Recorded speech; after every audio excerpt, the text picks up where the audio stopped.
So now I want you to take a moment and try to identify the null hypothesis and the alternative hypothesis. So pause the video for a second and see if you can figure out what the null and alternative hypotheses are.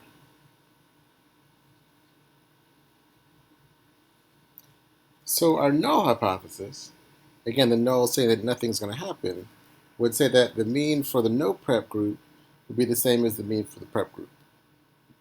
So in other words, those who took the prep group did not receive any benefit collectively compared to those who didn't take the prep group. The alternative hypothesis would say that those who took the prep group would do significantly better than those who didn't take the prep group. And the key thing to remember here is that these hypotheses are independent, mutually exclusive hypotheses. So the data can either support one of the hypotheses or the other. It cannot support both, right? So I'm a very visual person, so let's do a visualization of the design that we just created. So we have our pool of participants. They were randomly assigned to the no prep condition, where they just didn't do anything, got up to the exam, took the exam, or randomly assigned to take the prep course. So they did all the requirements for the course, went to all the lectures, and then took the test. And our dependent variable, our student scores on the test. So we're going to compare the average score for those who didn't take the prep course with that of those who did take the prep course. Again, with the idea being that random assignment created equivalent groups. If they're no longer equivalent after the manipulation, then we can attribute that difference to the manipulation. Right?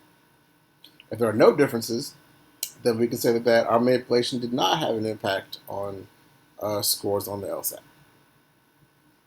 So what if you found that those who took the prep course did significantly better than those who didn't take the prep course, given our design? Would you then conclude that you should spend the money and take the prep course? So again, I want you to pause the video for a minute. I want you to be very thoughtful about what you think is the best option. Now again, don't just think about the money. Think about, given the design, would it make sense to take the course or not? Pause the video, think about it for a second. So what I really wanted you to do was to see if you can identify any confounding variables. So variables that could explain why those who took the prep course did better than those who didn't. Right, so what about the fact that those who took the prep course were more exposed to the test materials and the test items than those who didn't take the prep course? So in other words, the prep course consisted of the unique teachings of the instructors, but also the materials and practice tests, right?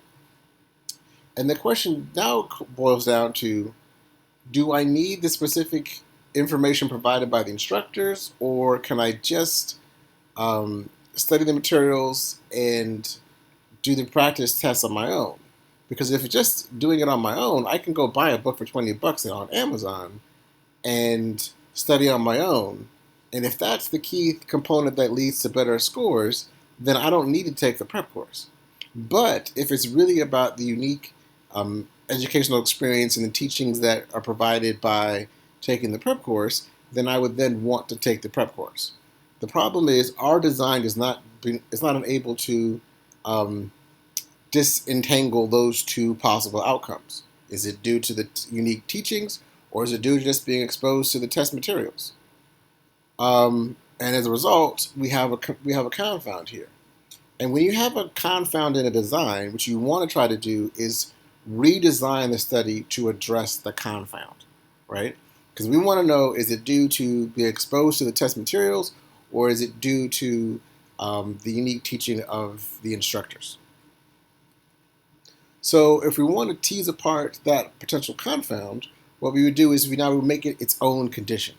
So now we have three levels or three conditions, right? The first one is people take the prep course. Second one, same thing as last time. They wake up the day of the exam and take the prep course. Now we've added a third condition where they study on their own for the same amount of time as those who take the prep course, and then they take the exam. Because we want to see if if it's really due to the unique components of the prep course, or is it just being exposed to the materials? And this third condition will enable us to see whether or not it's about the prep course or it's about just exposure to the materials. So, pause the video again, identify your null hypothesis and your alternative hypotheses. So there's two alternative hypotheses now.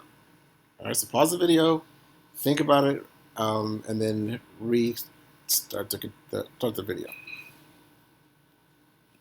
So the null hypothesis is that the means for all three groups are going to be the same. All right, so none of the conditions, none of the testing situations is going to lead to any differences in the test scores. If we're arguing that the prep course is going to lead to better scores, then we have two specific hypotheses that need to now be supported. The mean for those who took the prep course has to be higher than the mean for those who didn't take the prep course. So that's the exact same thing as our previous study. But now, the mean for those who took the prep course has to also be higher than the mean for those who studied alone. You need both of these two things to play out this way in order to be able to conclude that it's the prep course that's leading to higher scores. So again, to visualize, we have a pool of participants. They're not randomly assigned to take the test without any preparation, studying alone, or taking the prep course. Now again, the key here is those who are studying alone are studying for the exact same amount of time as those who are taking the prep course. They're just doing it by themselves. Then you want to now compare the means for all three groups on the LSAT. And you want to see if there are differences. Because if there are, we're going to attribute those differences to our manipulation. So now, what if you found that those who took the prep course did significantly better on the LSAT than those who didn't take the prep course, but not better than those who studied on their own? What conclusion should you make? Should you then take the prep course or not? Now, in this scenario, I would argue that you should just study on your own, because studying on your own led to the same outcome as taking the prep course. And I'd rather just spend $20 study on my own than spending $1,000 or more taking a prep course. Granted, you have to be disciplined, but the idea here is, given the results of our study, we should conclude that the prep course is not what's driving the better performance. It's more exposure to the test items. So now let's shift to our last part of this class and talk about repeated measures designs. Now, repeated measure designs are when participants are exposed to multiple levels of the independent variable. So remember, independent groups, they were exposed to one level of the independent variable. For repeated measures, also called within participants designs, they're exposed to multiple levels of the independent variable. Now, for our LSTAT example, it doesn't make a lot of sense because you can't have them study for the prep course on their own and take the prep course. It's only one of the two, right? But there are some contexts where you could expose them to multiple levels of the independent variable. So you can have a situation where maybe you expose them to, on one day, having decaf and then reporting their anxiety. And then the next day, you give them the same amount of a drink, but now it has caffeine in it, and you report their anxiety. So now it's the same people getting exposed to both conditions. One advantage of a repeated measure design is that it eliminates differences between individuals because the same people are in both conditions. So the reason that we have to have random assignment in an independent groups design is because you have two different groups of people, right? So you want to try to find ways to make them equivalent. The actual nature of an repeated measure design is that it's the same people in all the conditions, so therefore you don't have to worry about individual differences between people because it's the exact same people, right?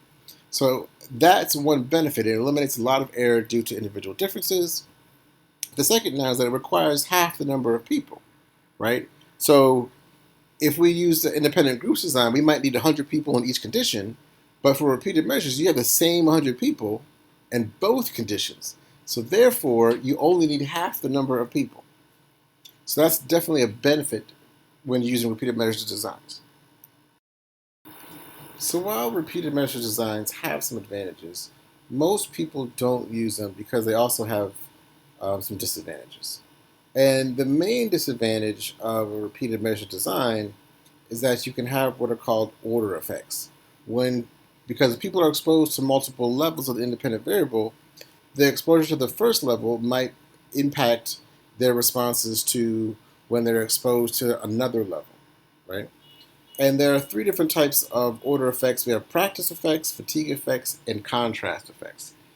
So let's talk about each of them.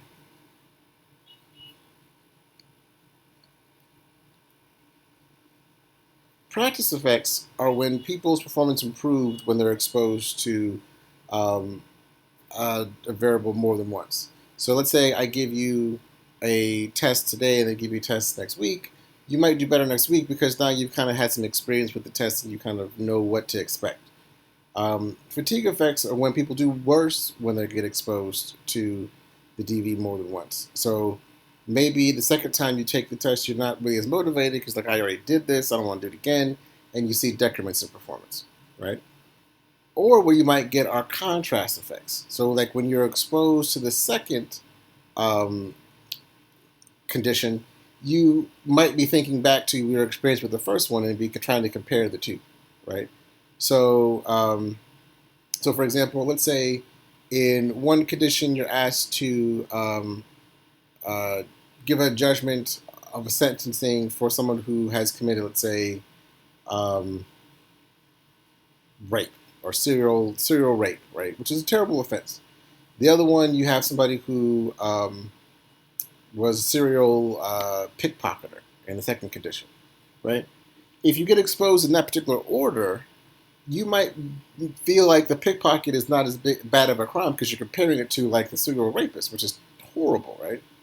But if you just looked at the serial pickpocket on its own, you might have probably given them a harsher sentence.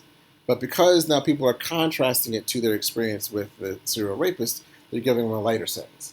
So as you can see, they're using their experience and exposure to the first condition to influence their responses when they're exposed to the second condition. So you don't want these contrast effects.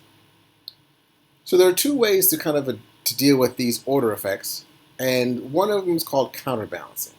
So it could be where you give people the serial rapist and then the serial pickpocket, or another group of people would get the serial pickpocket and then the serial rapist. So you're randomly assigning the order in which they're exposed to the different levels of the independent variable to see if that ordering has an effect. Because now you can compare the pickpocket when it's reported first compared to the pickpocket when they look at it second and see if they are different from each other. If they're different, that would suggest that the order in which they were exposed to the pickpocket matters, right? So the counterbalancing will help you identify whether or not you have some kind of an order effect, specifically when you have oftentimes when you have a contrast effect. But any order effects would be, you can identify it by using counterbalancing. An alternative, and I think you would want to use counterbalancing plus this one, it would be increasing the time intervals. So instead of having them exposed, right after each other, so it's the serial rapist then the serial pickpocket, you would have a gap in time, maybe a week later or a month later. So they'll probably have forgotten their experience when they were first exposed to the other level, and it would probably have less of an impact on their responses to the second level. So those are two ways in which you can try to minimize the effects of using a repeated measures design.